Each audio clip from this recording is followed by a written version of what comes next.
92.7 big FM पर आप सभी का स्वागत है आपके अपने चहीते शो अर्थ में, मेरे यानी सौरभ राज जैन के साथ। अर्थ में मैं आपके लिए लेकर आता हूँ हमारे आपके जीवन से जुड़ी ऐसी आम कहानियां जिनमें छिपी होती है एक बड़ी सी सीख। आइए शुरू करते हैं आज की कहानी। अरे वाह रेखा, कितने सुंदर मिट्टी के दिए हैं और ये कुंदन से बनी रंगोली बहुत ही प्यारी है। कहां से ली तुमने?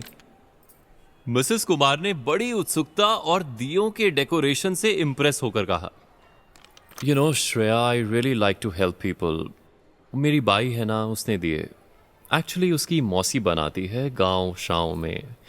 मैंने सोचा थोड़ी मदद कर दूं। Poor people you see. इतराते हुए रेखा ने मिसेस कुमार को ये जवाब दिया, जैसे कि दिए और रंगोली लेकर उसने कोई एहसान किया हो।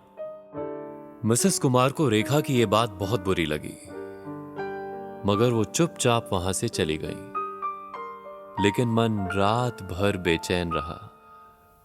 रंगों से सजे दिए, मोती और कुंदन से नकाशी करी रंगोली उनकी आंखों से ओझल ही नहीं हो रही थी। कहीं ना कहीं एक टीस सी चुभ रही थी कि जो लोग ये बनाकर हमारे आलीशान घरों को सजा रहे हैं, उनकी दुनिया की नजरों में कोई वैल्यू नहीं। कितने घरों को ये दिए रोशन करेंगे, मगर उन लोगों के जीवन कितने अंधेरे में है। मैं ये दिवाली इनके लिए स्पेशल बनाऊंगी, नहीं तो इस साल मैं दिया नहीं जलाऊंगी। सुबह उठते ही रात को खुद से किया एक वादा निभाने की तरफ मिसेस कुमार ने पहला कदम लिया। हेलो मिस्टर गुप्ता, क्या इस बार सोसाइटी में दिवाली मेला हो रहा है? मिसेस कुमार ने सोसाइटी के प्रेसिडेंट मिस्टर गुप्ता से पूछा। अरे कैसी बात कर दी आपने मैडम, क्यों नहीं होगा भला? 26 नवंबर की शाम को रखा है फेयर, सब लोगों को आना है। मिस्टर गुप्ता ने कहा। जी जरूर आएंगे, मगर उससे पहले मैं कमेटी मेंबर से कुछ बात करना चाहती हूँ। If you don't mind, I have a different plan for this year. जी जरूर जरूर, आज शाम को सोसाइटी ऑफिस में मिलते हैं। भाई हर साल कुछ नया तो होना ही चाहिए, और आप सामने से आकर सुझाव दे रही हैं, इससे ज्यादा खुशी की बात और क्या होगी। मगर शाम को मिसेस कुमार का प्लान सुनते ही सबके पैरों तले जमीन खिसक जाती है और शुरुआत होती है उस संघर्ष की जिसका आइडिया मिसेस कुमार को पहले से ही था। क्या बात कर दी आपने मिसेस कुमार। हमारे अपने वेंडर्स हैं जो कई सालों से अपनी शॉप इस फेयर में लगाते आ रहे हैं। उनसे हमें एक अच्छा खासा अमाउंट भी मिलता है जिससे हम सोसाइटी वेलफेयर में लगाते हैं। और आप चाहती हैं कि उनकी जगह हम इन गांव के लोगों को एग्जीबिशन लगाने दें।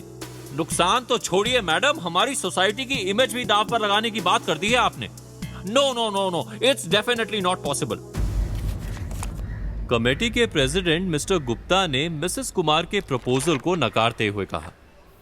मिस्टर गुप्ता, एग्जीबिशन तो लगेगी, सोसाइटी ग्राउंड में नहीं तो कहीं और तब शायद आप पछताएं भी कि क्यों आपने इतने अच्छे मौके को अपने हाथों से जाने दिया। ये कहकर श्रेया वहां से चली तो गई, मगर अपनी परेशानी उसने और बढ़ा ली। अब एग्जीबिशन के लिए जगह ढूंढना भी तो एक काम ही है। तभी उनके मोबाइल पर उनकी पक्की सहेली रुचिका, जो कि जर्नलिज्म के साथ कई एनजीओ को भी सपोर्ट करती है, उसका फोन आया। Hi Shreya, eh listen, I am coming to Mumbai और इस बार तेरे साथ तेरे घर पर रहूंगी और तेरी सारी पुरानी शिकायतों को दूर कर दूंगी, ओके? Oh really? अब हाँ, क्यों नहीं? कोई ऑफिशियल प्रोजेक्ट है क्या? हाँ यार, हमारा न्यूज चैनल एक एनजीओ को सपोर्ट कर रहा है, उसी का इवेंट है। मगर एक प्रॉब्लम अभी तक सॉल्व नहीं हुई श्रेया। कुछ वेंडर्स को बोला था कि दिवाली आइटम्स के कुछ स्टॉल लगाए, इवेंट्स में थोड़ा फेस्टिव मूड दिखे, मगर लास्ट मोमेंट दे स्टेप बैक। अपनी दोस्त की परेशानी सुनकर मिसेस कुमार खुश हो गई। अचानक दबी सी हंसी और चेहरे पर नूर आ गया। Ruchika, you don't take tension, okay? I think I can be of help to you. अगले दिन जब रुचिका मिसेस कुमार के घर आती है तो मिसेस कुमार उसे गांव वालों के बनाए दिए, रंगोली, बेड कवर और भी बहुत सारी चीजें दिखाती है और उनमें से कुछ लोगों से भी मिलवाती है। गांव वालों का काम इतना सुंदर और साफ होता है कि रुचिका बिना ज्यादा सोचे उन लोगों को एग्जीबिशन लगाने की परमिशन अपने रिस्क पर दे देती है। एग्जीबिशन सिर्फ होती ही नहीं बल्कि काफी सक्सेसफुल भी रहती है। वहां आए सभी लोग सामान की तारीफ करते हैं और गांव वालों को आगे के लिए बहुत बड़ा ऑर्डर मिलता है, जिसको रुचिका की एनजीओ ही स्पॉन्सर करती है, ताकि ये लोग बिना पैसों की चिंता करे अपना काम कर सकें। गांव वाले बहुत खुश हैं। आज सिर्फ उनकी मेहनत का सही दाम ही नहीं बल्कि पहचान भी मिली है। श्रेया सिर्फ खुश नहीं बल्कि संतुष्ट भी है। उसने आज खुद से किया एक वादा पूरा किया। गांव वाले शब्दों में सिर्फ शुक्रिया भर नहीं बोलना चाहते थे, तो उन्होंने श्रेया के लिए एक सरप्राइज प्लान किया। इन दिनों भाग दौड़ में होने के कारण श्रेया दिवाली की कोई भी तैयारी नहीं कर पाई थी, मगर फिर भी उसका घर जगमगा रहा था। हर साल से ज्यादा रोशन, हर साल से ज्यादा सुंदर। वो हैरान थी कि उसके पीछे ये सब किसने किया। उसको लगा शायद मिस्टर कुमार और बच्चों ने, मगर सच कुछ और था। इस दिवाली श्रेया का घर इन्हीं गांव वालों ने अपने बनाए दिए, रंगोली और कंदीलियों से सजाया है।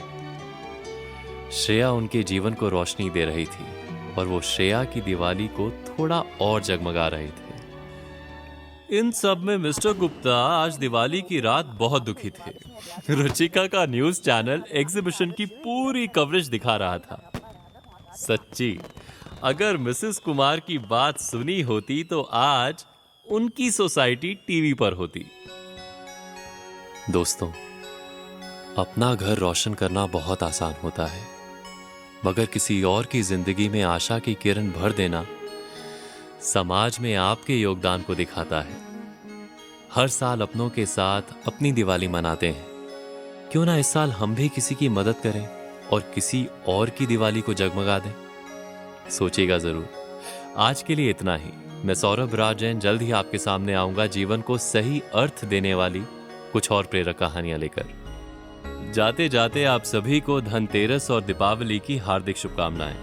ये त्योहार आप सबके जीवन में सुख और समृद्धि लाए। सुनते रहिए 92.7 बिग FM मेरे यानी सौरभ राज जैन के साथ।